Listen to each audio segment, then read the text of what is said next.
Okay, so first of all, I just want to welcome you all here today. Thanks very much for coming. So my name is Sheena, and I'm going to be talking to you about exercise prescription in cancer care. So just an overview of what we're going to talk about today. So survivorship and activity levels first of all, the effects of cancer and its treatment. Then we're going to move on to exercise effects, cellular responses to exercise, chronic physiological responses, some guidelines around exercise prescription, exercise testing and prescription, patient motivation, and just a little bit on driving rehab and cancer care. So we know that there's over 120,000 cancer survivors in Ireland, and cancer is very much becoming a disease that's kind of considered a chronic disease, and we have more and more survivors of it all the time. So it's something that we need to be starting to deal with on a rehab basis and starting to think really long term about these patients and what they need after their initial treatment. So we also know that it's really hard for cancer patients to get back to exercise after their treatment. So in breast cancer, we know that only 32% of breast cancer patients or breast cancer survivors achieve the recommended levels of physical activity. And in colorectal cancer, that's just up a little bit at 35%. So quite worrying. We also know that only about half of patients return to their pre-diagnosis physical activity levels. So those physical activity levels are obviously might be ideal either. That's just them returning to the before their cancer diagnosis. Obesity can be a factor as well. So certainly in breast cancer, it's a problem in that fewer obese breast cancer survivors will engage in recommended levels of physical activity. And that's a particular problem with breast cancer because we know that breast cancer patients tend to put on a lot of weight during treatment and find it difficult to shift after treatment. So this graph just illustrates that. So it's kind of hard to see there, but these triangles down here represent BMI over 30. So you can see pre-diagnosis, obviously the higher BMI patients are starting with a lower activity level already. And then all the groups dip down as you'd expect during treatment. But the BMI over 30 are the only group that don't achieve their pre-diagnosis levels. So that's really worrying, and I suppose really worrying again because a lot of patients will gain weight during treatment, so they might kind of move into that category. And you can see the other two groups who actually just get up to really what they were achieving before, but not beyond it. So the next question really is, why does this happen? Why do they find it so difficult to get back to exercise? So there's lots of factors to do with their disease and its treatment that contribute to it. One factor is fatigue. We know that cancer-related fatigue is a huge problem in this population. It affects between 70 and 100% of cancer patients. And about 30% then of those patients will go on to have a problem with cancer-related fatigue for years after treatment. Then other side effects of treatment, so neutropenia, pain, either from surgery or from treatment, nausea and vomiting, sleep disorders, possibly from steroids during treatment. Most patients will be on steroids in conjunction with their chemotherapy. Peripheral neuropathy obviously can make it harder then to get back into exercise if there's a problem with foot drop. Low mood, and that can persist again for years after treatment. Weight gain, as I already mentioned, osteoporosis, proximal muscle weakness from steroids, lymphedema, and then fear and lack of knowledge is obviously a huge component as well. So patients on a cancer journey often will be going through their treatment for over a year. So they very much kind of become a patient, and they're in this kind of world where they're quite kind of protected, and they have a support system around them all the time. And often patients will say that on the last day of their chemotherapy, when they walk out of day oncology, what they find is that to them it's this big deal, and they're moving on to the rest of their life. But actually, day oncology it's such a busy place that not everybody treating them will necessarily kind of know that, or might be just so busy that they're dealing with other patients. And a lot of them report feeling kind of let down, that they just kind of walk out and there's no big kind of fuss, and they don't really know what to do next, and they feel that the support just kind of drops away. Now there is support networks there for them, but it's just whether they kind of know about them. And in terms of exercise as well, a lot of them just don't know what to do next, and they feel like they should be protecting themselves and protecting their bodies after all that they've been through. So that can be a huge factor as well. So specifically then, physiologically, what happens? So what does happen is decreased maximal oxygen uptake, and that can be due to anemia, decreased lung volumes, and that can be from malignant effusions, mets themselves, fibrosis, or from the surgery itself. decreased cardiac output, and there's a couple of groups of chemo that's specific to. So cyclophosphamides and the anthracyclines are those two groups. So what happens then, the O2 uptake is impaired, so your oxygen transport systems become overwhelmed. So then your systems your cells start using anaerobic glycolysis to obtain energy, which is obviously not the most efficient way of doing that. So you get decreased ATP production and increased lactic acid production. So then you get decreased intra and extracellular pH and increased metabolic stress. So the overall effect of this then is increased heart rate, increased respiratory work, less efficient energy production, and metabolic acidosis. So what the patient feels out of that is tiredness, reduced stamina, difficulty carrying out everyday activity. So that's really the physiological basis behind cancer-related fatigue. There's a lot of other elements in there, like mood and all the other things we talked about, but that's the really kind of strong physiological basis for it. And it's good to know that there is that physiology behind it as well. So the other aspect is muscular strength. So we know that cancer patients show decreased neuromuscular efficiency. And the two kind of obvious reasons for that would be bed rest and steroids. There is this theory out there about increased cytokines. So because of tissue necrosis from radiotherapy, the research is kind of undecided about that. And really the two more kind of sound reasons are bed rest and steroids. So the next question really is, why do we care? Why do we want patients to get into exercise after treatment or get back into the levels that they had? So there's a growing body of evidence to support the role of exercise in both cancer prevention and in survivorship. There's also the more kind of, I suppose, especially for the physios in the room, the more obvious evidence that exercise will improve physiological and psychological variables. Also, if we're thinking long-term about these patients, you know, they may be quite young, they're going on to live the rest of their life, so obviously we don't want them to come into the other effects of not doing enough physical activity, like the risk of stroke, cardiovascular disease, and diabetes. And there's also risk reduction for other cancers in their lifetime. So just specifically then about cancer risk. So there's been work done on this really since the 80s. So Vina et al. In 1985 looked at colon and rectal cancer patients, and they found that the sedentary lifestyle was linked with colon cancer, but not with rectal. Gerhardsen then in 1988 had a larger cohort and found very similar results. Then in the 90s, Campert et al. Looked at physical activity and physical fitness, again in colon cancer patients, and found that it was associated with mortality in men, but actually not with women.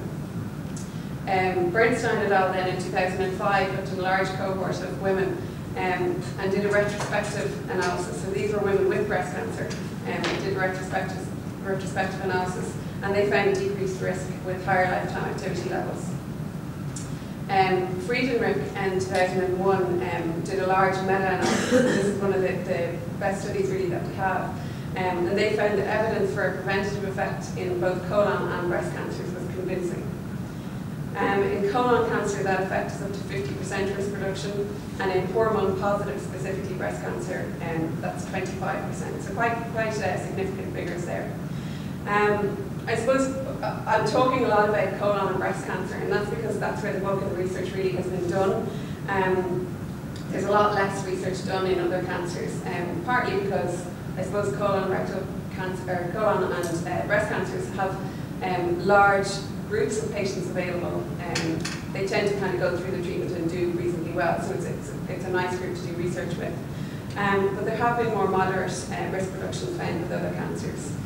So there was a cancer done into lung cancer where they followed well patients, so a huge cohort of well patients from the 70s all the way through to, I think it was 2008, it was published in 2010. And they found that cardiorespiratory fitness was inversely associated with cancer mortality. And that was when they took away the smoking factor as well, that was separate to smoking. So just a word on exercise during cancer treatment. There's less research out there really on this, but it has been looked at. I suppose they're a more difficult group to do research on. Obviously when people are going through chemotherapy, it's a difficult time for them to exercise. But Schwartz et al. In 2000 looked at 72 breast cancer patients. And they got them to follow a low to moderate intensity home-based exercise program over 6 weeks. And they found improvement certainly in fatigue measures. Adams and al. Used a high-intensity cardiovascular and resistance training program for 9 hours a week over 6 weeks in 269 patients on chemo. How they got a group of chemo patients to adhere to that level of exercise is beyond me, but they managed it, and there were improvements in fatigue and emotional well-being, but not on quality of life. I don't know whether the patients felt that the 9 hours of exercise was impacted on the quality of life through the treatment, I'm not sure. So then moving on to exercise and cancer mortality. So Mayer et al. In 2009 looked at colon cancer patients, and they found improved mortality rates in physically active patients. And that improvement was seen over 18 met hours a week. But they also looked at a range of tumour markers, and they found that that effect was lost in patients with a loss of P27, which is a tumour suppressor. Holmes et al. Then looked at breast cancer survivors and followed them all the way from the 80s to 2002, and found decreased breast cancer mortality in women with increased activity. And this was particularly strong for hormone-positive cancers, and that represented a 40% risk reduction in that group, so really significant. So other beneficial effects, and again, as for most of us that are physios here, this is kind of the more obvious stuff. So physical activity has been associated in cancer survivors with reduced fatigue, increased quality of life, increased aerobic capacity and flexibility, and decreased body fat. So the next question really is why, I suppose we know the more obvious physiological effects, we know the reasons, but when we look at risk and mortality, the next question is why does this happen? What are the kind of mechanisms that make this happen? So we're going to look at cellular responses to exercise that are particular to cancer. So we're going to look at oxidative stress, immune function suppression, and insulin growth factor. So first of all, oxidative stress. So most of us will have kind of looked at this in college, but just a reminder. So it's a complex cellular process. There's this constant balance really, in the normal cellular metabolism between the production of reactive oxygen species and then the body's ability to destroy them and repair the damage done by them. Okay? So reactive oxygen species cause production of free radicals, which we know damage cells. So the metabolism is kind of always fighting those. So just an illustration there for the formation of free radicals. So obviously we know about, just even saying the normal metabolism, but obviously other toxins then contribute to the formation of free radicals as well. So UV light, ionizing radiation, smoking, air pollution, and inflammation. So the importance of this for us is that cancer requires oxidative stress to grow. So these free radicals basically combine with DNA damage. So there has to be a genetic factor to cause the DNA damage, but that combines with the environmental factors as well. So the free radicals contribute to that DNA damage from genetic factors. We know that free radicals increase with stress, with inflammation, with toxicity. But we also know that they can be combated with antioxidants. And probably most people out there have heard of antioxidants, even in the public, because it's something that's kind of talked about in the media a lot. And we know that antioxidants can be found, I suppose red wine and dark chocolate are the things that are concentrated on in the media the most. But we also know that in the skins of colourful fruit and vegetables are the other places we can find them. So the other place that antioxidants can be increased is with exercise, so that's the important thing for us. A word of caution though, I suppose, is that free radicals can double with sporadic exhaustive exercise. So when we say exhaustive exercise, what we mean is somebody, say untrained, who goes out without any training and does something very maximal and very exhaustive. So in kind of normal training, so endurance training, 12 to 24 weeks, moderate exercise, we know that cellular antioxidants are increased. There's also a query in the research as well as to whether vitamin C and E supplementation can actually augment this effect. So moving on to immune function then. So obviously your immune system functions to prevent against microbes, so bacterial, viral and fungal. Infection arises obviously when infectious agents enter the body, multiply, and cause tissue damage. This can be the entry of a new agent or the activation of a latent virus. So just a reminder of phagocytosis and how that works. So infection risk and exercise then. So we know that long-term regular exercise can increase white blood cell count. We also know that this decreases in exhaustive exercise. So again, we've got this kind of balance effect. So in exhaustive exercise, again, we're talking about either somebody who goes out and does something that they're just not trained to do, something very, very maximal. So, you know, somebody who's absolutely sedentary goes out the next day and runs a marathon or something like that.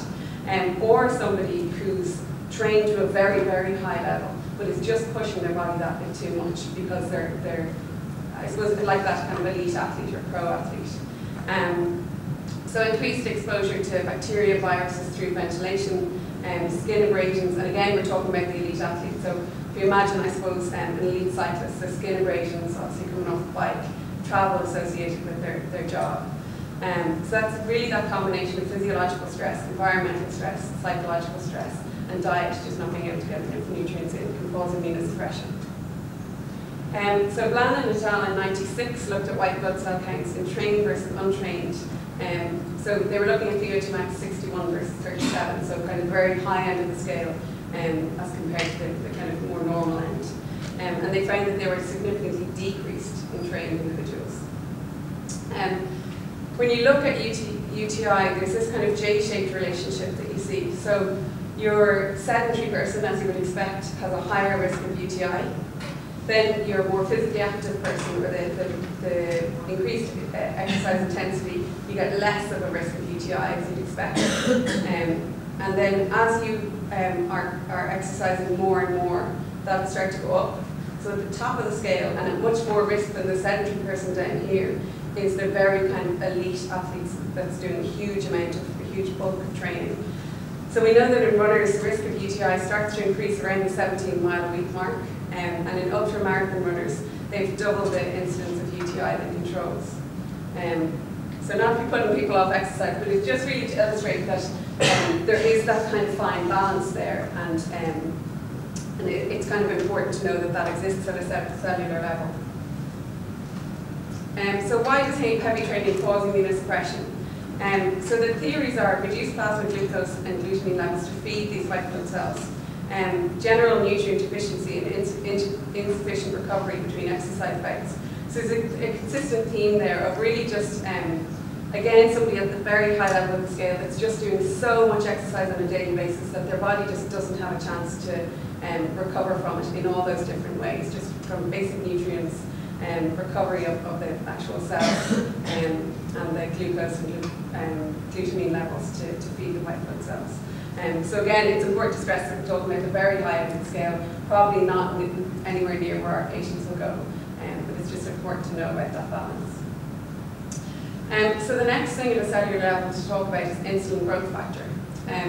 So type 1 insulin growth factor receptor, IGF-1R, basically it's this receptor that's associated with mitogenesis, transformation and protection from apoptosis. So what that all means is that it helps cancer cells to grow. There's also, its binding protein is called IGF-BP3. It's its main binding protein, and for that reason is also involved in all of those processes, so it also helps cancer cells to grow. So we know that downregulation of both IGF-1R and IGF-BP3 are associated with decreased cancer risk. Okay? So in 2004, just a study that Brennan et al. Did, they looked at serum and plasma IGF-1 in a large cohort of cancer patients and a large cohort of controls as well. And they found that increased concentrations were associated with increased risk of prostate and premenopausal breast cancer. They did the same thing for IGF-BP3, and again they found that link, but only in premenopausal breast cancer. So the relevance of all of this for us is that several authors have suggested that these levels can be lowered with exercise, so that's important. So in 2005, McTiernan et al. Looked at 12 months of moderate exercise on both of these circulating factors in overweight, sedentary, postmenopausal women versus controls. Now, their results suggested no significant decrease, but there's a couple of important things to say about this study. So they based the study on the previous study that I was talking about, the Renahan et al. Study. But although Renahan et al. Found that the main link was actually for plasma levels, they used serum levels instead. So I'm not sure why that was, but they didn't kind of follow on exactly from that study. The other big thing about this study is, I suppose, if you look at the cohort, they were overweight, sedentary, postmenopausal women. So I suppose not the ideal group to expect to adhere to a program, and unsurprisingly, they didn't achieve the levels that they were supposed to. So they ended up doing an average of 171 minutes a week, and they were supposed to be doing 225. And despite that, they did actually see a decrease in the levels. It just didn't reach significance. And what they found was that after 12 months, it petered out. So after 12 months of inactivity, it petered out. So we can't say, obviously, whether if they'd reached those activity levels, they would have seen a significant difference. But it's interesting that it did lower. So this other study in 2002 did find decreased IGF-1 in men participating in long and short-term exercise and a low-fat diet regime. And they also incubated the cancer cells. And when they looked at the cancer cells through a microscope, they found that there was increased apoptosis and necrosis. So basically, the cancer cells weren't able to develop in the way that they would have. So what are the positive physiological effects of exercise? So this is the more, I suppose, our comfort zone as physios.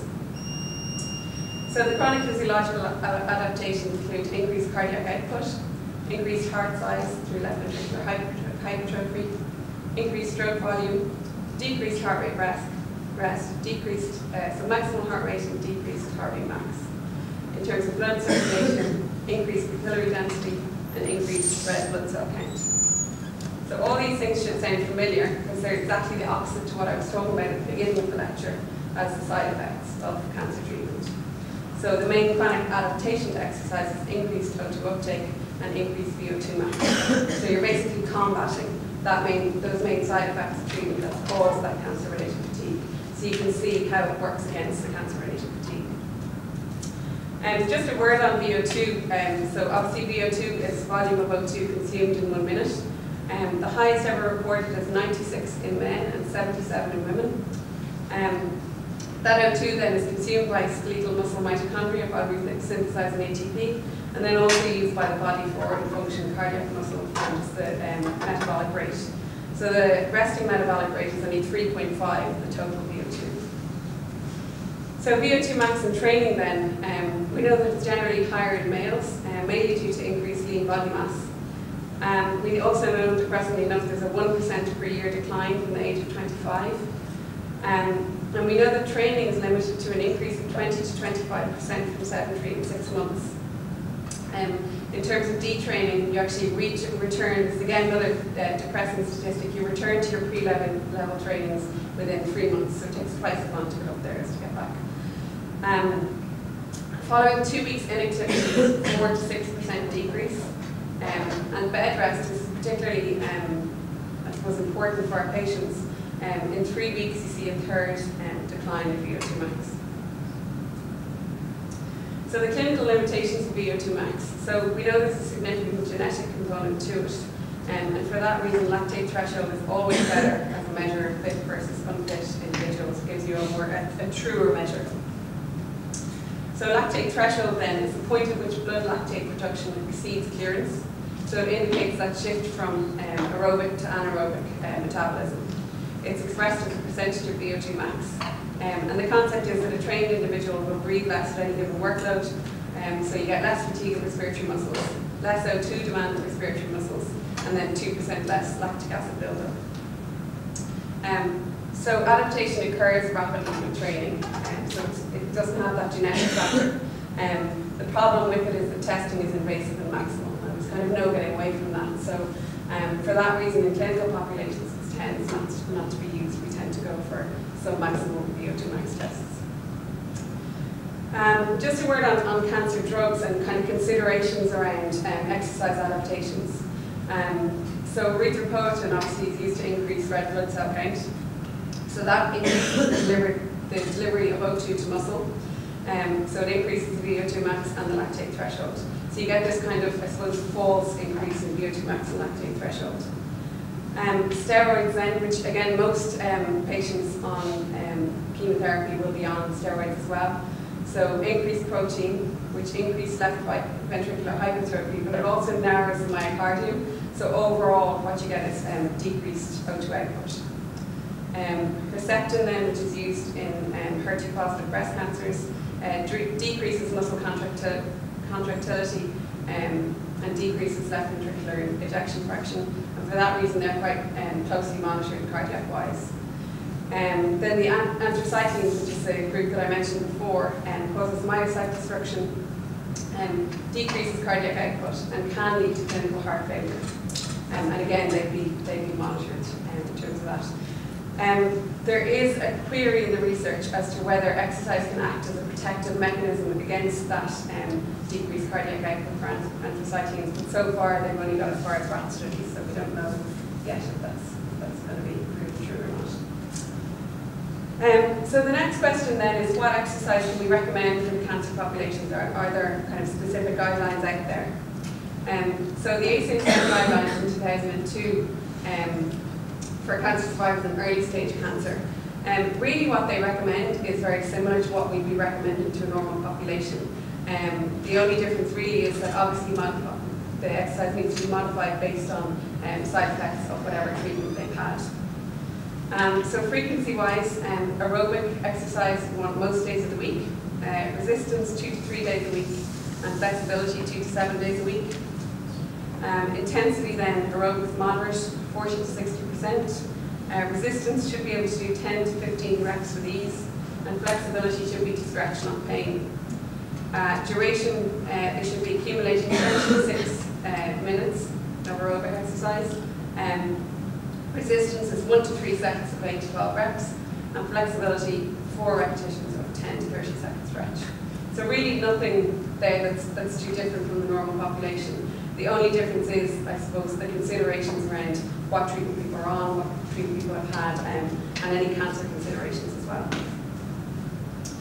So this is the physical activity pyramid that we're just launching actually for Move4Health next week. So it's basically just a really simple format of that advice. So the top here is put down on, so you're watching TV, playing computer games, all of that. Then strength and flexibility 2 to 3 times a week, so your Pilates, yoga, light weights. Then 5 to 7 days a week aerobic exercise, and accumulating a total of 30 to 60 minutes a day. And then just every day building exercise into your daily life. So taking the stairs instead of lifts and escalators, gardening, mowing the lawn, that sort of thing. So setting up an exercise program, how do we go about it? So exercise testing, first of all, obviously we want medical history and clearance. And we need to determine exercise tolerance. So this will guide the exercise prescription to the training effect. Obviously you need to assess for all the components of the exercise regime that you're planning on putting in place. So it needs to be appropriate to what you're planning on doing. So cardiorespiratory fitness, flexibility, muscle strength, endurance, whatever your plan is for the program. It should assess functional capacity or cardiovascular response to at least the level of the proposed program. There's no point in doing a very kind of sub-maximal test if you're going to push them higher than that. So it always follow up progress and reevaluate. So in terms of cardiovascular fitness, obviously there's that debate between lactate threshold and VO2 max, but really in a practical sense, what you will be doing is sub-maximal testing. And there's lots of different sub-maximal tests out there, so I suppose consider the modality in terms of the patient group, what they're going to be able for, and what equipment you have available to yourself as well. There's a huge amount of tests out there. Activity levels then, so you want to know with the program, does the patient's overall activity improve? Do they just come to a class once a week or twice a week and go away again and not do anything else, or does it change their overall activity levels, what they're doing outside? So again, there's lots of 7-day control questionnaires that are quite good. There's pedometers, accelerometers, or if you want to get into the more kind of valid and reliable, I suppose, research end of the market, SenseWare or ActivePal, or other kind of similar devices out there at the better end of the scale. In terms of muscular strength and endurance, I suppose the biggest thing is test what you're hoping to improve or hoping to work on. So isokinetic dynamometry, if you have access to it, hand grip dynamometer, just think whether you're going to actually improve hand grip with your program. Sit to stand test is a nice kind of practical test. And then you've got your percent 1 repetition max with weight machines. Flexibility wise, so obviously goniometry, if you know that it's going to be reproducible, goniometry is fine. With the program that we've just created in DCU, what I've actually done is included the quick dash as a functional questionnaire. It's not technically not really a measure of flexibility, but it's more on the functional scale. Just because the breast cancer group will have shoulder problems, and it's nice to kind of include something appropriate. And we're also doing sit and reach then just as a general flexibility measure. So fatigue-wise, there's lots of fatigue scales out there. I won't go through them all, but there's lots of them out there. Piper is particularly valid for cancer patients. And some quality of life tools do have a fatigue component, so if you don't want to do 2 separate scales. And then just, I suppose, consider anything else that's appropriate to the group that you're working with. So for a breast cancer group, for example, lymphedema is important. You would want to know at the end of the program, the patients would want to know whether it's helped their lymphedema or worsened their lymphedema. So whether that's in volume or circumferential measurements. Pulmonary function then, if it's a lung cancer group, body composition. And again, think about not only about what your aims of the program are, but also about the patient group. So if we run a breast cancer exercise group, which is one of the groups that we're running in DCU, even if we weren't concerned with their BMI, the body composition, which obviously we are, because obesity is a risk factor for cancer as well. But even if we weren't, they would be. I can guarantee you that that's one of the main reasons that they're going to enroll in the program. So you need to be able to feed back to them as well and tell them what they're getting from the program that you're providing. Quality of life then, the FACET group of questionnaires, so facet.org, are the kind of most valid and reliable for cancer. And they have a wide range of questionnaires that have been tested on each group. So FACT-G is the general one for across all cancers. And then there's FACT-B for breast cancer, FACT-C for colon cancer. So there's one for most cancers out there. And then peripheral neuropathy is another thing just to think about. It might not be something that you'd be testing in an exercise group, but the modified total neuropathy score is what I would recommend. Screening then, consider PARQ or PARMED-X, that's usually pretty standard. There might just be need for something cancer specific as well. Again, with the DCU program, I really felt that PARQ kind of wasn't enough because it's very, very general. It doesn't kind of ask for too much detail. And because what we were doing really was sending them from an acute hospital onto a tertiary centre that isn't a medical centre, I felt there was just a need for them to have a synopsis of their cancer and their treatment and their past medical history. So we just created a referral form that had that on it. So that's fine as well. And I suppose consider contraindications or precautions particular to the group that you're looking at. So outcome measures then, obviously it's important that the outcome measures you choose are appropriate. They need to be a valid and reliable reflection of the training effects or what you're trying to achieve with the program. They also need to be patient group appropriate and things that the patient group will, number one, be able to do, and number two, be comfortable with. I suppose if you were thinking about body fat, I suppose skin fold calipers might not be too comfortable with that, whereas BMI they probably would be. They also need to be site and equipment appropriate, so think about what you have access to. And also what profession is carrying out the program. So the DCU program is not being carried out by physios, so for that reason we couldn't go with goniometry for shoulders because it just, you wouldn't have that kind of reliability there. And think about contribution to the research base as well. So, even if the program isn't being set up for that reason, and most programs aren't, they're set up for the patients,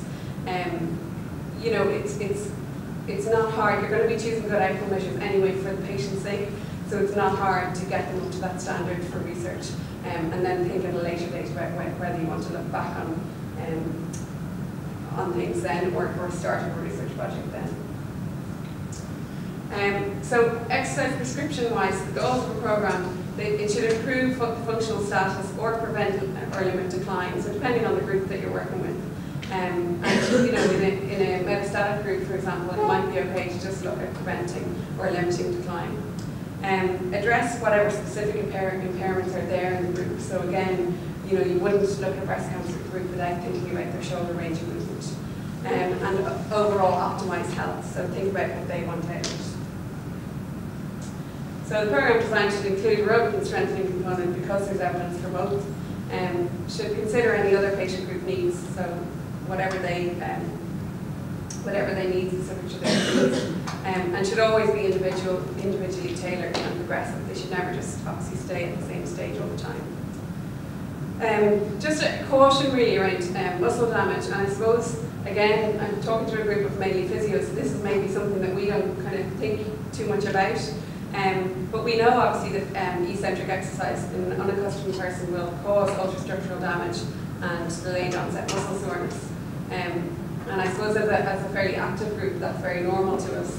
But when you think about that, what that causes is decreased force output and decreased range of movement. And inability to train, but also if you think about somebody who really hasn't trained before and doesn't know that feeling of DOMS, it's going to scare the life out of them. If the first class they go to, the next day they feel this awful pain in their muscles, they're very unlikely to want to come back to you if they feel that it's, you know, done them damage and don't have that understanding that this is just something that kind of will pass. So it's just something kind of worth thinking about.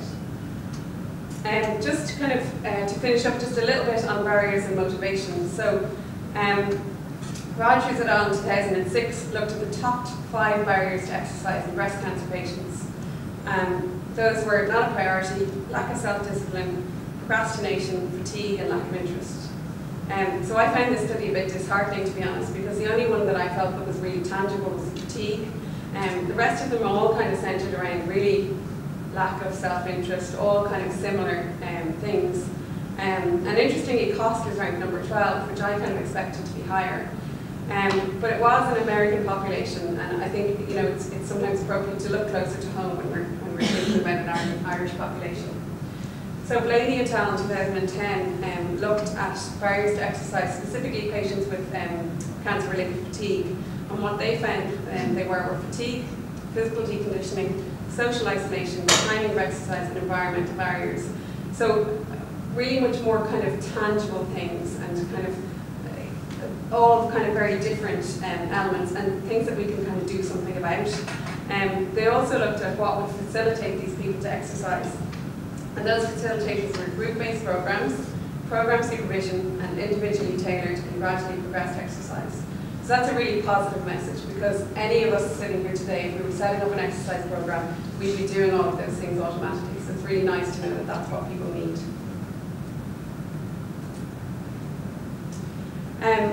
So just a little bit on driving rehab and cancer care and kind of where we're at. So Stevenson and Fox in 2005 looked in the UK, it was a UK study looking at oncology nurses. And they were basically looking at their awareness of just the simple, do you have an awareness of the role of exercise in cancer care? And they found that 58% of oncology nurses had no awareness. And the worrying thing about that is that the UK is I suppose, has progressed much further than us in terms of cancer rehab. We're still kind of lagging behind the UK, it's still catching up. They would have much larger physio departments, they would have a much longer history of having physiotherapists and other MDT members involved in cancer. So that's quite a worrying statistic. There was a NICE guidance in 2004 around improving rehabilitation services. So hopefully that will start to be kind of picked up on. I suppose it is a changing landscape, and Ireland has come on so far in terms of cancer services. But really so far, understandably, since things were set up in 2006 with the NCCP, understandably things have focused really around getting the patient in, getting them treated, and those basics of kind of surgery, chemotherapy, radiotherapy. And I think hopefully in the next few years things will start to move on, and that kind of long-term aspect will start to be looked at. We are seeing an increased awareness of the role of exercise. You know, we've got Move4Health this year. We're starting to see more exercise programs come up. We're starting to see more research even in the area. But we're still falling very much behind the UK and the US, so there's still a lot of work to be done. And I suppose we know that there's a huge amount of cancer survivors out there that have become a chronic disease. There's a lot of shift needed of that focus off the disease and into the long-term care. So just the existing programs around kind of Dublin and the wider area in terms of exercise. I don't know of any further out than Drogheda actually, but there may be some more around the country. So you can see there are some programs starting to come up for exercise and cancer. And then just lastly, that's just the Move4Health Campaign. So the campaign is centred around Move More to fight cancer. So the first time that we've had a cancer campaign in Ireland, coming from the ICB. So that's it. I'm going to leave you with some references. Any questions? How much is the educational part then of if you're going to develop an exercise program? Like, is there evidence or does there need to be that educational element to it when the patients come in for the first time as survivors? Yeah. We don't have any kind of, I suppose, guidelines or evidence on what the education component should be. But yeah, it stands to reason that, rather than just taking them in and doing class, there should be an education component. What we're doing in DCU is we're getting, like, I'll be going in to do some talks with them throughout they're going to be there for 3 months doing the classes, so throughout that. And then we'll probably get dietitians and, and smoking cessation in that as well. The same way as you would with kind of pulmonary rehab or any of the other cardiac rehab or any of those, just to try and achieve that kind of long-term adherence. But yeah, definitely.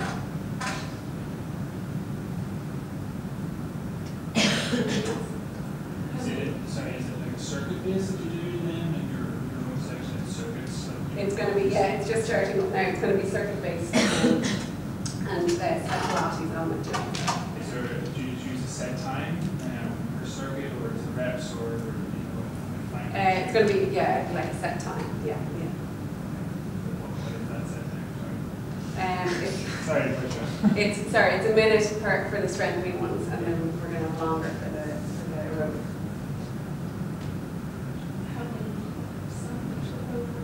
I don't know at the moment because it's a joint program with Beaumont and Mater, so it's hard to. And what happens in both centres is that we have obviously the referral forms that are like a duplicate, and one goes off to DCU and one goes into the medical chart. So DCU are the ones with the figures, if you like, because they're the ones receiving them. There is a copy of the medical chart, but there's no way of kind of keeping numbers on that. We thought about having a central place to put them, but with the hospitals, it just never happened. So at least if it's in the medical chart, it's kind of recorded that the referral has been sent. So, is there a minimum amount of time into their recovery that they're put into this class? Yeah, they have to be 4 weeks post chemo. 4 weeks post any treatment, so chemo, radiotherapy, and surgery, but 8 weeks post reconstruction.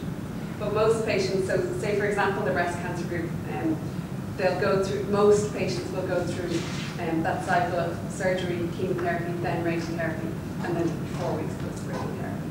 But they can come in 4 weeks post whatever their last treatment is. How are you active? How are you advertising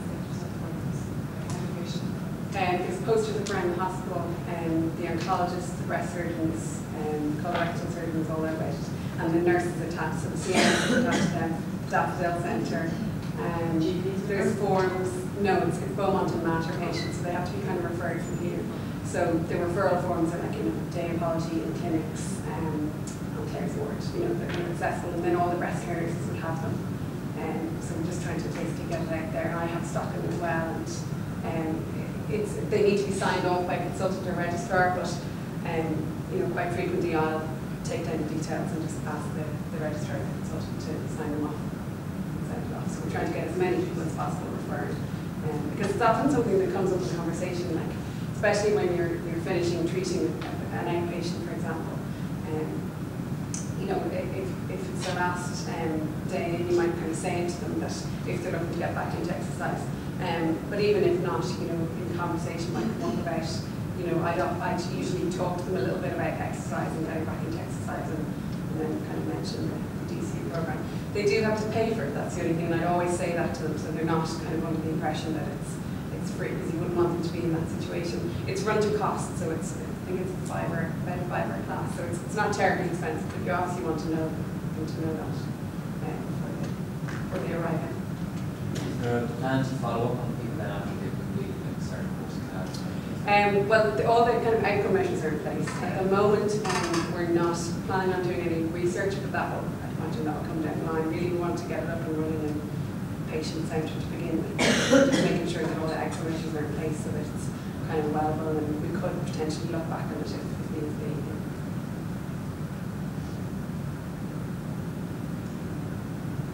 Okay. Thanks very much.